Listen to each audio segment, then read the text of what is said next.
ঢাকায় চলচ্চিত্রের বর্তমান প্রজন্মের নায়িকা শিরিন শিলা সম্প্রতি তার নামে সামাজিক যোগাযোগ মাধ্যমে বিভিন্ন মনগড়া কন্টেন্ট ছড়ানোর অভিযোগ তুলে ক্ষোভ প্রকাশ করেছেন এই নায়িকা। প্রশ্ন ছুড়ে শিরিন শিলা বলেন, আরেকটা কথা, আমি নাকি পর্নোগ্রাফির সঙ্গে জড়িত।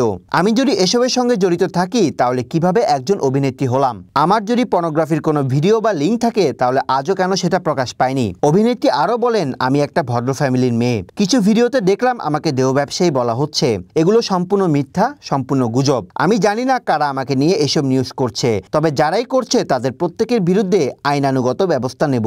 শিরিন শিলা জানান, মিথ্যা সংবাদ প্রচার করে তাকে সামাজিকভাবে হয়রানি করা হচ্ছে। ইউটিউব চ্যানেল ও ফেসবুক পেজ মিলিয়ে 18টি ইউআরএল এর বিরুদ্ধে থানায় সাধারণ ডায়েরি করেছেন তিনি। পাশাপাশি মামলার প্রস্তুতিও নিচ্ছেন।